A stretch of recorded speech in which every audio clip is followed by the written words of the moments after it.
Hello.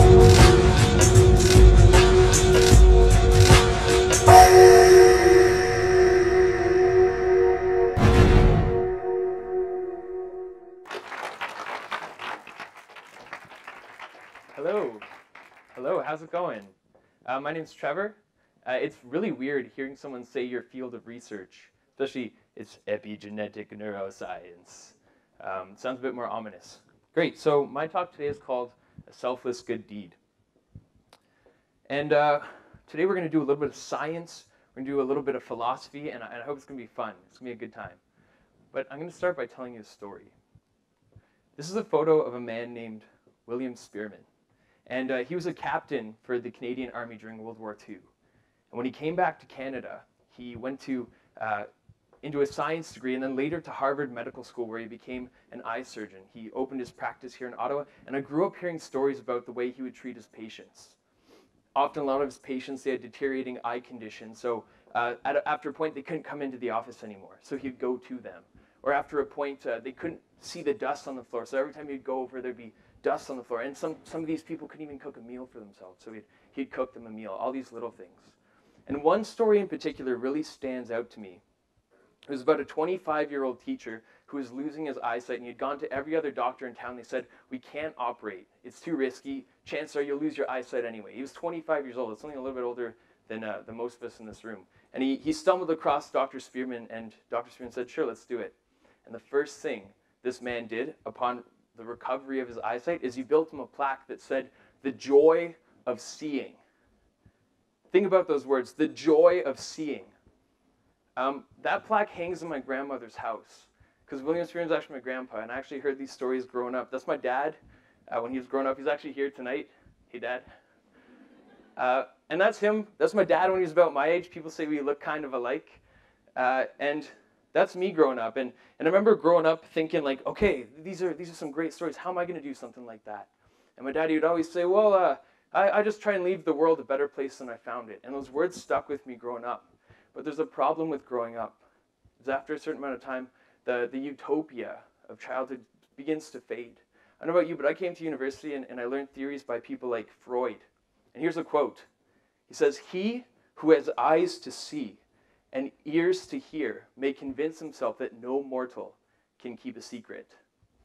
If his lips are silent, his fingers chatter, and betrayal oozes out from his every pore. Needless to say, he wasn't an optimist.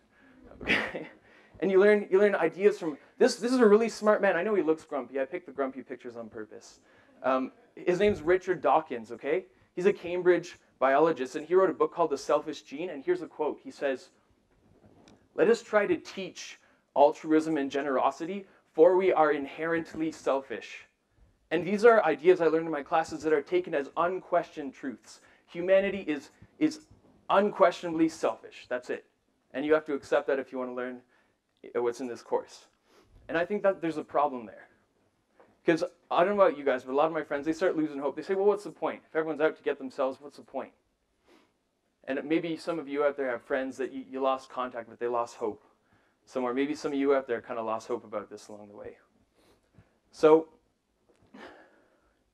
that got me thinking. As I said, okay, so what, are we inherently selfish? What is a selfless act? What is selflessness? And is there such a thing as a selfless good deed? Can anyone ever really do a selfless good deed? And I think the best way to answer these questions is to go back. So we're going to look at what evolution would say about this, the way that human beings came about. So let's do this. Let's do this right now. Let's say that's me, okay? And this is kind of how evolution works. And we're all competing in populations among other people. And we all have traits and behaviors that get selected for. You get picked. It's like gym class, kind of. And the way evolution works is when new traits or behaviors come into a population that change these dynamics, it changes things. So let's say that's me in the middle, and I go into a nuclear lab and a little piece of my DNA mutates and I start glowing. And let's pretend that there's no other health side effects here, okay? That's it. And all the ladies around start saying, wow, Trevor, I never noticed how glowy you are. And all of a sudden, I have a competitive advantage over the other people in my population. So it eliminates the process. That's called natural selection. And then what happens is, as a result, I would have more babies, okay? And It just so happens that some of these babies would inherit the same gene that causes me to glow. So what happens is they grow up into adults with the same gene competing in a population, and then they get the same selective advantage that I do, okay? And then that would, over the competition, so what this does is eliminates natural selection, another round.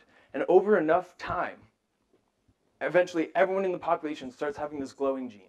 Right? That's how traits propagate in society. And that's the idea of evolution, is that enough things over enough time, it actually makes new species. Cool. So all we have to find out to answer, are we selfish? Are we selfless? Are we selfish? Is which one of those would behave like the glowing gene?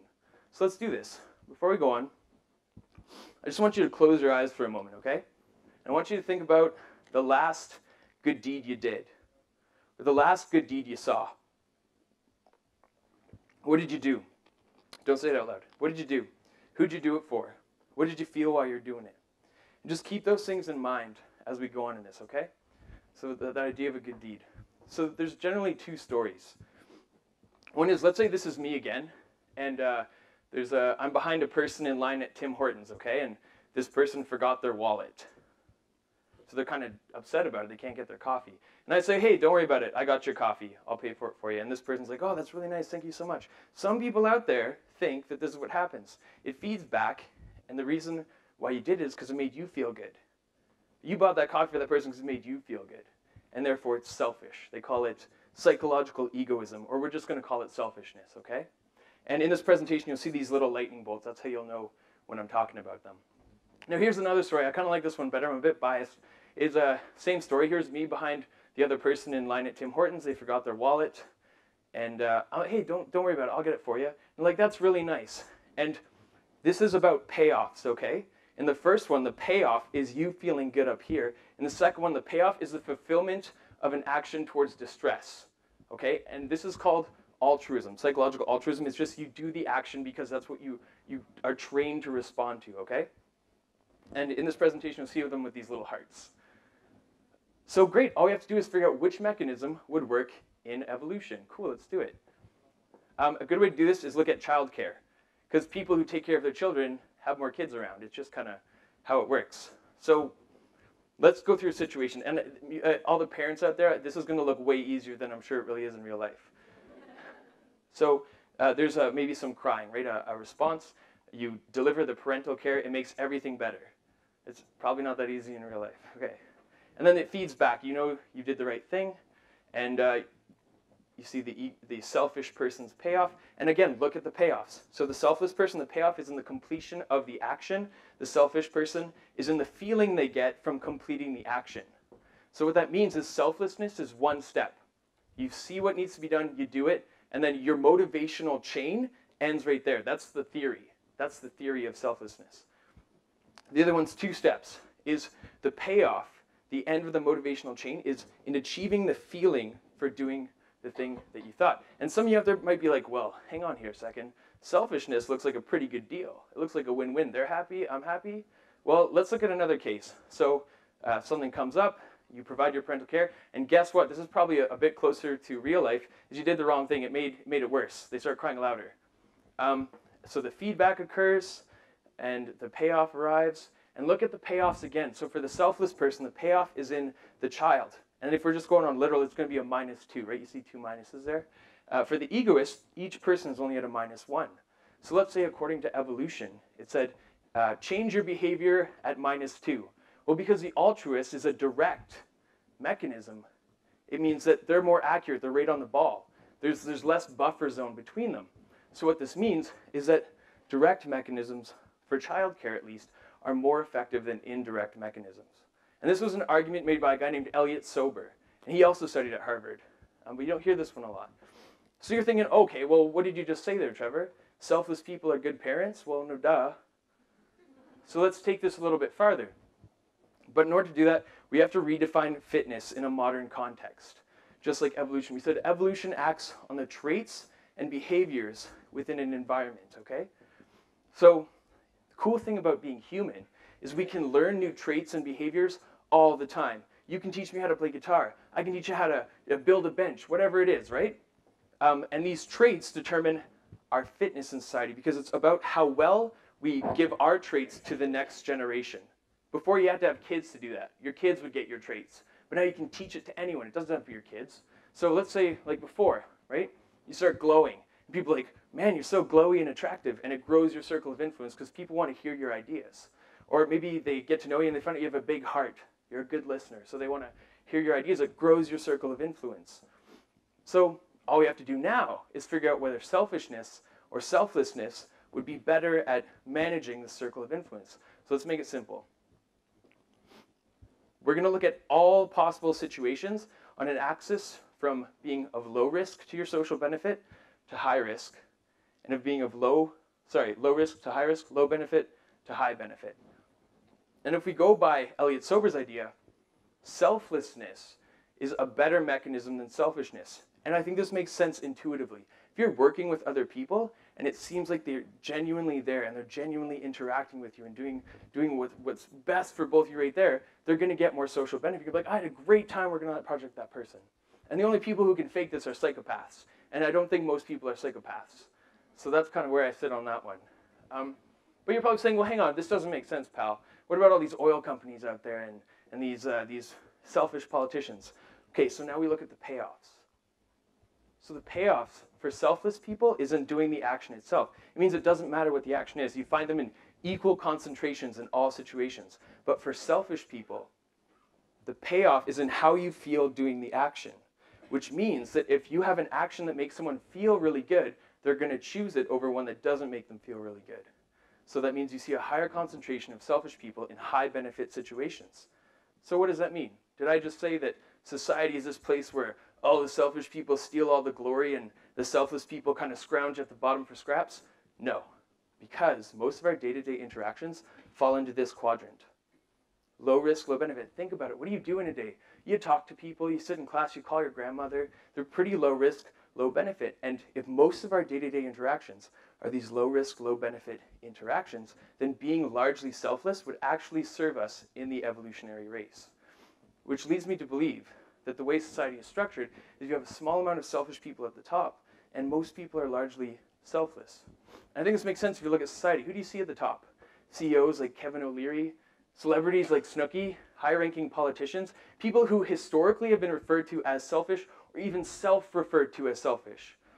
And who do you see at the bottom? These are some images from a YouTube video captured by security cameras. These selfless people are honest pickpockets.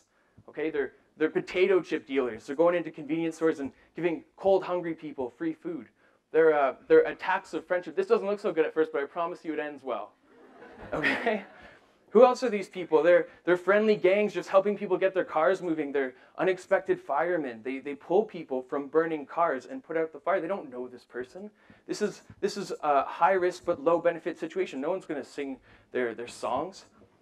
Just this gentleman just tackling an assailant at a convenience store. He doesn't know these people that work there. And this one really blew my mind. A few crazy heroes. See this man here in the black shirt pushing this white van? He jumped off this motorcycle to push this off the tracks, and a few seconds later, this train came by. That's him right there, jumping out at the last second. He doesn't even know this person. This is selflessness at its finest, I think. But we have a problem, okay? See, I think this is what society looks like. You have a few selfish people at the top, and most people are largely selfless. But what do we see in the media? What do we see on the internet? What do we see on TV? We see celebrities, CEOs all the time, and maybe it magnifies our worldview. Maybe we think that, well, these people I see all the time are selfish, and maybe everyone's just kind of like that way. Which brings me to the biggest point of this talk, okay? If you remember one thing from this talk, it's this question. And I want you to think about this, I really do, I promise.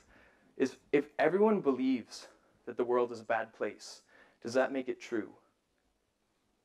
If everyone believes it's a bad place, doesn't matter what it's actually like, does that make it true? And furthermore, ask yourself, what do you believe about the world? Do you think the world is inherently selfish, or do you think it's a lovely place? And how does that affect your day-to-day interactions, your low-risk, low-benefit interactions? Are you afraid to extend your help to people because you're afraid that it's a dark world we live in? Think about the opposite, though. What if everyone in the world believed that the world was a great place? Would that make it true? Maybe not. Bad things would still happen. But would that make it better? And I think yes. So I think, first of all, that Selflessness is a matter of biology as much as it is a matter of belief. It's not about what you learn in class, it's what you believe a certain degree. And second of all, if you want to leave the world a better place than you found it, the first thing you have to do is you got to believe in it. Okay, and I think if you can believe in the world, that is a selfless good deed. Thank you.